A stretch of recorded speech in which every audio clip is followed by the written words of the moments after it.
కొన్ని పుస్తకాల్లో 132 మహాగణుడు, మహోన్నతుడు, పరిశుద్ధుడు, నిత్య నివాసం. 134 కొన్ని పుస్తకాల్లో 132.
పరిశుద్ధ ప్రభు స్తుతిస్తూ 107 కొన్ని పుస్తకాల్లో 105.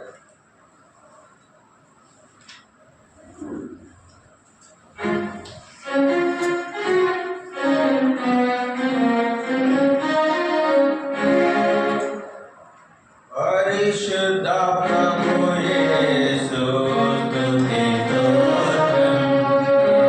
నన్ను రక్షించిన నా ప్రభువా.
పరిశుద్ధ ప్రభు యేసు స్తుతిస్తూ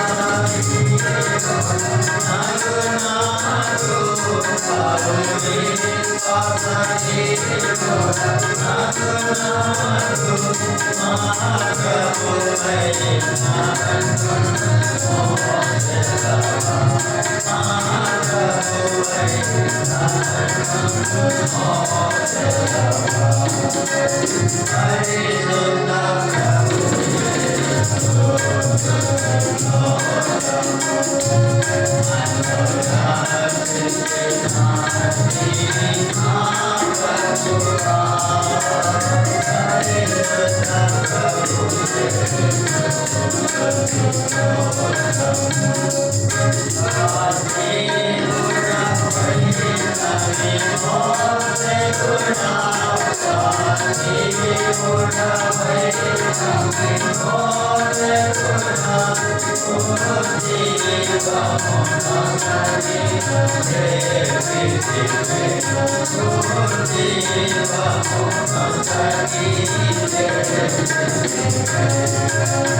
బైబిల్ పాడుతున్నాం, లేచి నిలబడి పాడుతున్నాం.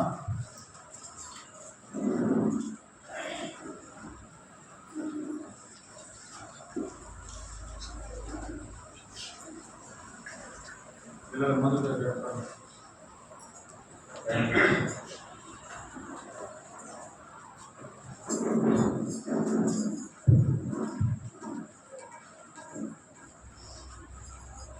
శ్రేష్టంలో గ్రంథం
కూర్చోండి.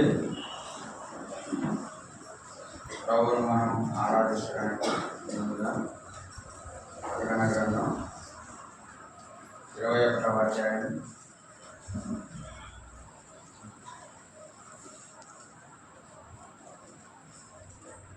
ప్రకటన గ్రంథం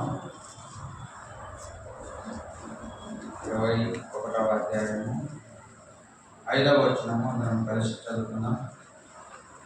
ప్రకటన గ్రంథం 21:5 అందరం కలిసి 5వ వచనం అందరం కలిసి. అప్పుడు సింహాసనాసీనుడైన వాడు, ఇదిగో సమస్తము నూతనమైనవిగా చేయించున్నానని మరియు ఈ మాటలు నమ్మకమును నిజమునైనవి కనుక రాయమని ఆయన నాతో చెప్పుచున్నాడు. ప్రార్థన చేసుకుంటాడు. మోకరించగలిగిన వారు, ఆరోగ్యంగా ఉన్నవారంతా మోకరించడానికి ప్రయత్నం.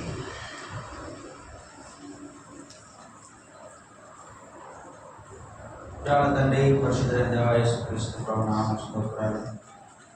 ఈ ప్రవచనాన్ని పట్టిన స్తోత్రాలు. రెండవ మాసంలో రెండవ ప్రవచనంలో మీరు మాకు ప్రవేశపెట్టినారు. ప్రజలెక్కలో ఉంటున్నారు దేవాన్ని ఎంతో మా తండ్రి ఈ దుష్టలోక పాపలోకంలో దేవమును మన నిత్యము పాపలు కాపాడుతూ పోషిస్తూ సంరక్షిస్తూ భద్రపరుస్తున్న దేవుడుగా మీరు అందుకనిస్తాం దేవా.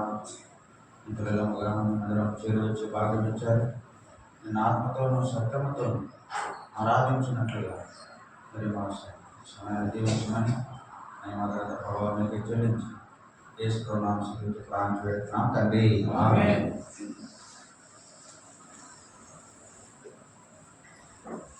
సంవత్సరంలో మనకు ఇవ్వబడిన వాగ్దానం, మొదటి వాగ్దానము, ఇదిగో సమస్తమును నూతనమైనవిగా చేస్తానని దేవుడు వాగ్దానం చేశాడు. కనుక యేసు ఇదిగో సమస్తమును నూతనమైనవిగా కనుక ప్రభు నూతనమైనవిగా చేయవాడని మనం గత 3 వారాలుగా ధ్యానిస్తూ వచ్చాము. పాతవన్నీ కూడా గతించిపోతాయని కూడా మనం జ్ఞాపకం చేస్తాం. పాత సంగతులు, మొదటి సంగతులు గతించిపోతాయి. సమస్తమును కూడా ఆయన నూతనముగా చేసేవాడు.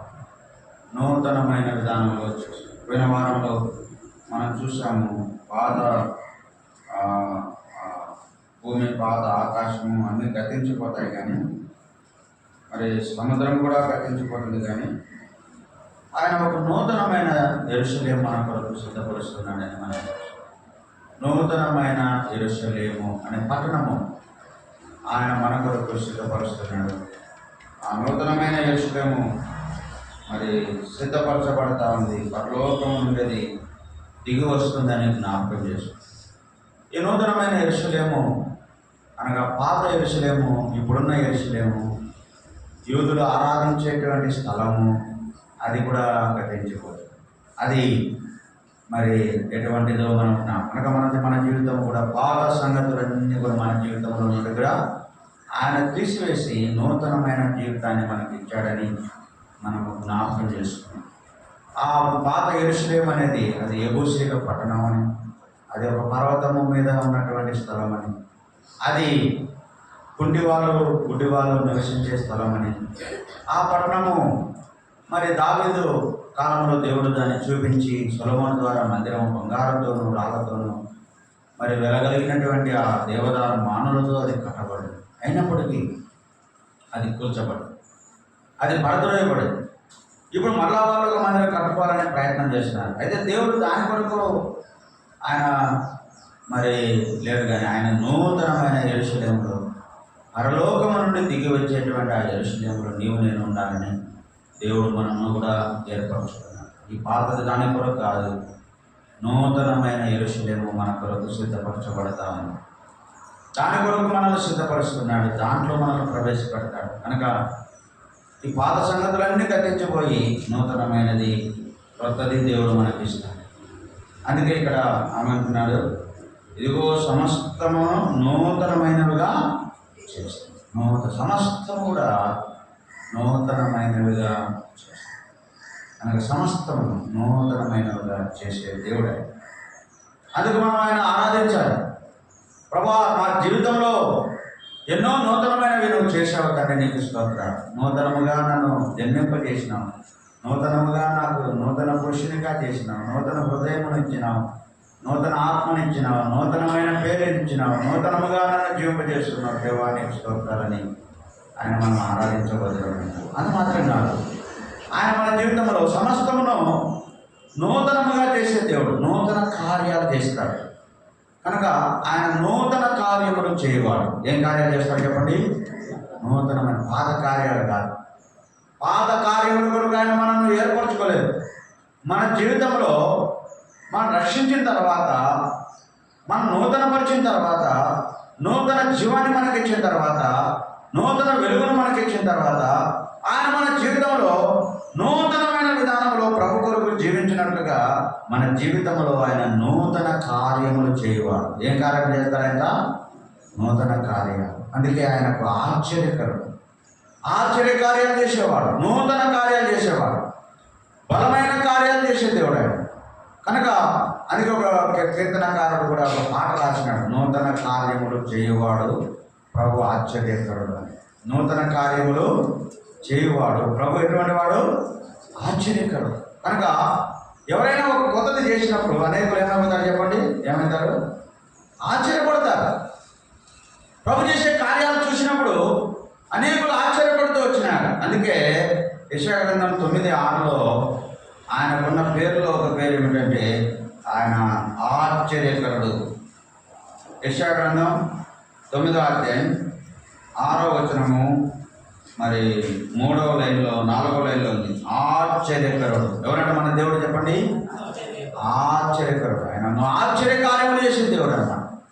కనుక ఆయన ఆశ్చర్యకరుడు అని ఎందుకు అంటే నూతనమైనవి చేస్తాడు గనక, నూతన కార్యాలు చేస్తాడు గనక, ఆయన నూతన కార్యములు చేయవాడు గనక ఆయన చూసిన వారికి ఆశ్చర్యం కలుగుతాం.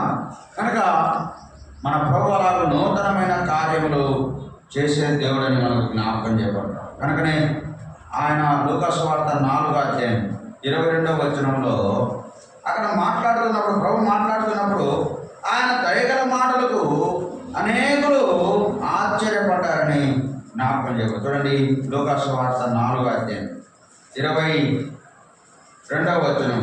అప్పుడు అందరూ ఆయన గురించి సాక్ష్యం ఇచ్చుచు ఆయన నోటి నుండి వచ్చిన దయగల మాటలకు ఆశ్చర్యపడిది.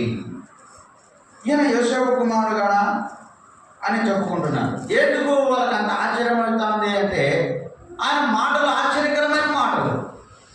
కనుకనే ఆశ్చర్యకరుడుగా తన మాటల్లో ఆయన మాట్లాడుతున్నప్పుడు, లేఖనాల గురించి వారికి వివరిస్తున్నప్పుడు, దేవుని వాక్యం పరంగా ధర్మశాస్త్రాన్ని వారికి చదివి వినిపిస్తున్నప్పుడు, ఆయన చదువుతున్న మాటలు, ఆయన చెబుతున్న మాటలు విన్నప్పుడు అనేకులకు ఆయన దయగల మాటలకు అనేకులు ఆశ్చర్యపడతారు. కనుక ఈయన ఏ కార్యం చేసినా, లేకపోతే ఆయన మాట్లాడినా, ఆయన చేసిన కార్యములు, ఆయన క్రియలు అన్నీ కూడా ఆశ్చర్యంగా ఉన్నాయి. లూకా సువార్త 8వ అధ్యాయం 25వ వచనం. లూకా సువార్త 8వ అధ్యాయం 25వ వచనం అందరం కలిసి చదువుకుందామా? అప్పుడు ఆయన, మీ విశ్వాసం ఎక్కడనే వారితో నేను అయితే వాడు భయపడి ఈయన గాలికి నీళ్లకును ఆజ్ఞాకును లోపడుతున్నది, ఈయన ఎవరో యువకునితో కూడా చెప్పుకొని ఏమైనారట? ఈయన ఎవరో, ఎందుకు ఇటువంటి కార్యాలు చేస్తున్నాడు? గాలి లోపడుతుంది, సముద్రం లోపడుతుంది, ఈ సృష్టి అంతా లోపడుతూ ఉంది, కనుక సముద్రము మిక్కిలి నిమ్మలమైపోయింది అని చెప్పి వాళ్ళకు ఏమైపోతా ఉందంటే, ఈయనకు గాలి లోపడుతూ ఉంది, నీళ్లు లోపడుతున్నాయి, ఈయన ఆజ్ఞాపించిన వెంటనే అన్నీ కూడా నిమ్మలమైపోతున్నాయి, కనుక ఈయన గద్దించగానే పొంగ అణిగిపోతా ఉంది, సముద్రము నిమ్మలమైపోతా ఉంది, ఏమిటి అని అనేకులకు ఏమైపోతా ఉందంటే ఆయన చేసే కార్యాలు చూసినప్పుడు అనేకులు ఏమైపోతున్నారంట? ఆశ్చర్యపడుతున్నారు.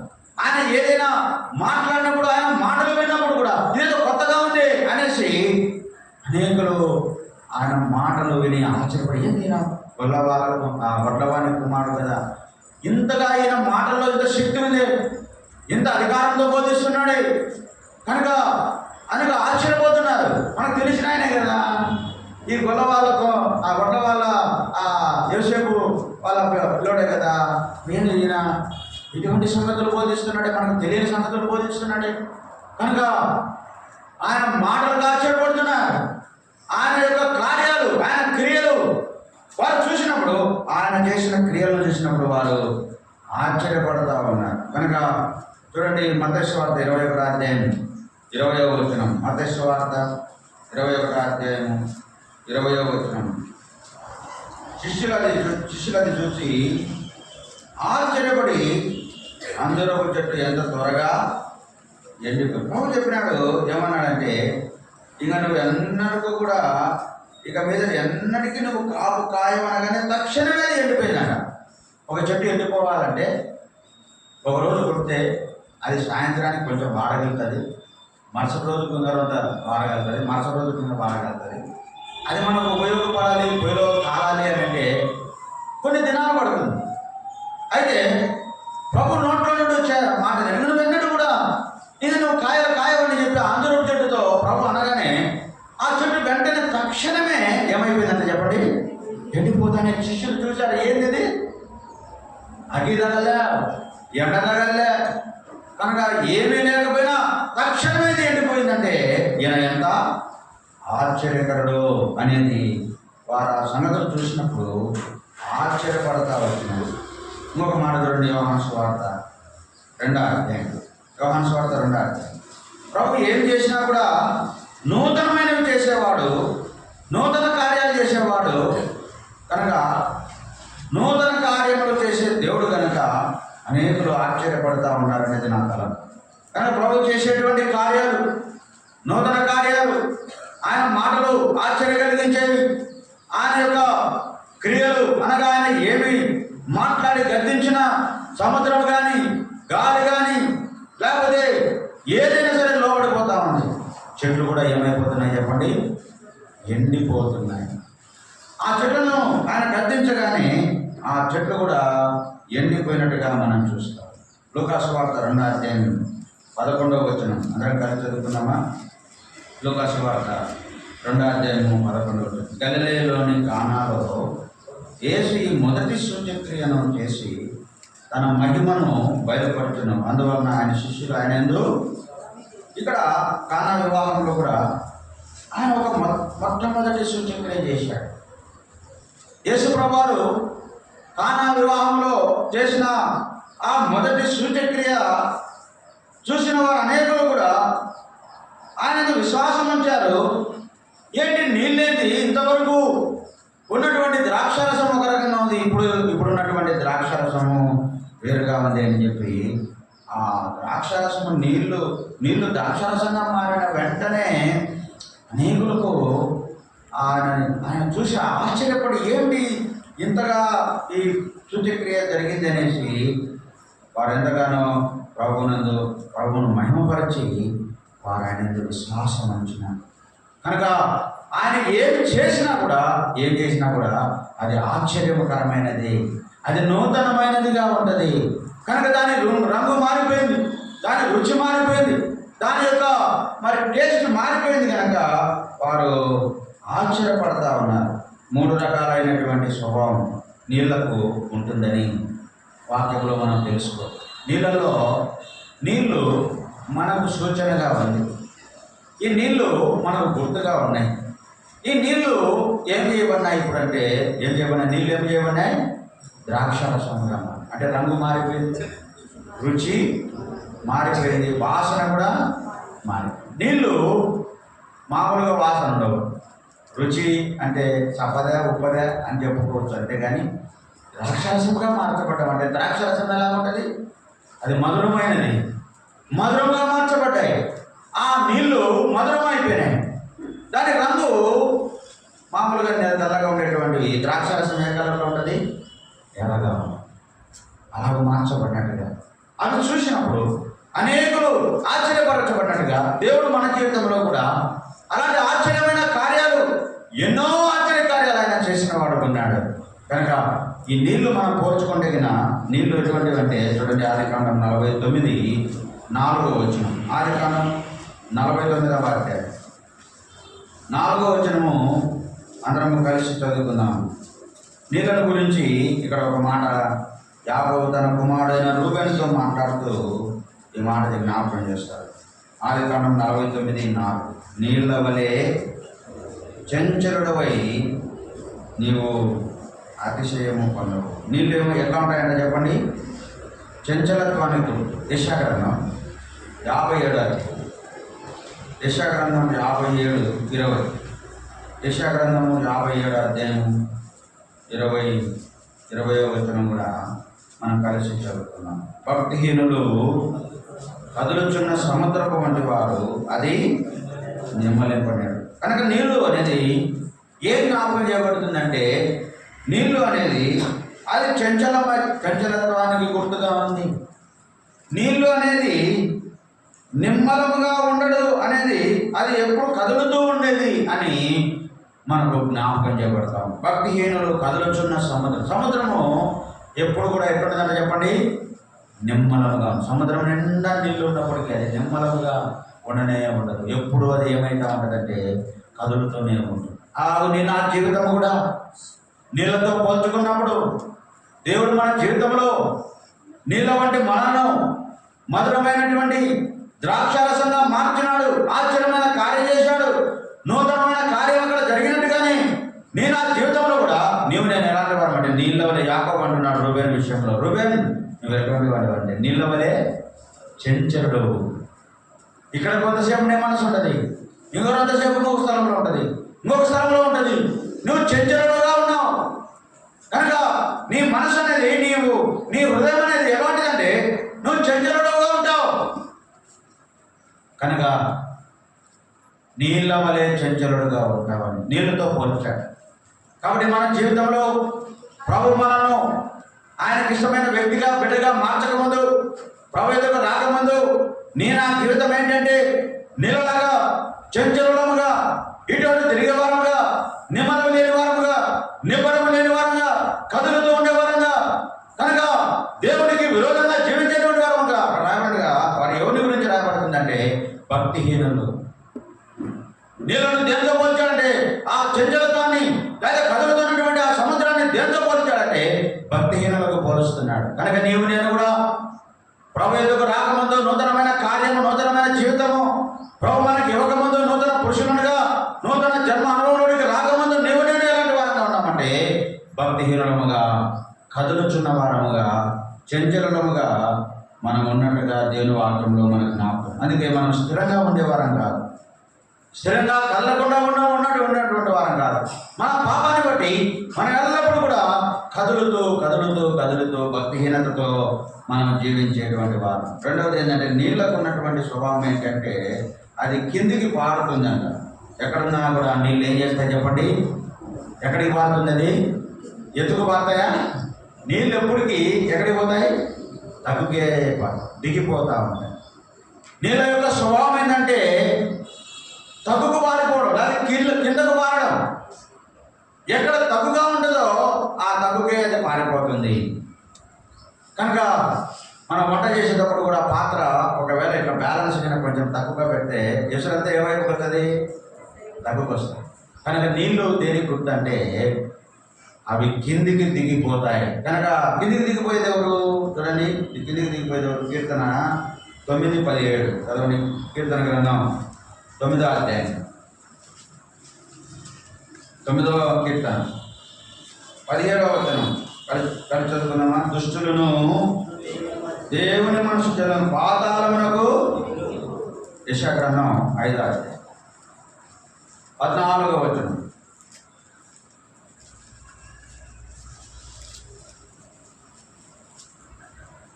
అందుచేతనే పాతాళము గొప్ప ఆశ పెట్టుకుని అపరిమితముగా తన నోరు తెరుచుకొని ఉంది. వారిలో గనులను, సామాన్యులను, ఘోషించేవారును, హర్షించేవారును పడిపోతారు, దిగిపోతారు. కాబట్టి ఇది మనకు జ్ఞాపకం చేయబడతా ఉంది. కనుక ఎవరు దిగిపోతారంటే దుష్టులు, భక్తిహీనులు, ఎల్లప్పుడూ కదులు చూడేటువంటి ఆ సముద్రంతో, నీళ్ళతో పోల్చబడతా ఉన్నారు. దుష్టులు అనేవారు దిగిపోయేటువంటి స్థితి, అనగా నీళ్ళు అనేది పైనుండి కిందికి దిగినట్టుగానే దుష్టులు, దేవుని మనసు జనులు ఎక్కడికి పోతారంట? పాతాళమునకు దిగిపోవలసిన వారు. ఇది రెండవది. మూడవది నీళ్ళకి ఏంటంటే అది ఎప్పుడు కదులుతూ ఉండే సముద్రం, లేకపోతే చంచలత్వాన్ని చూపిస్తుంది. రెండవది అది కిందికి పారేటువంటి స్వభావం, లేకపోతే దిగిపోయే స్వభావం కనబడుతుంది. మూడవదిగా నీళ్ళకు ఉన్నటువంటి స్వభావం ఏంటంటే దాని ఆకారం అనేది ఒక విధానంలో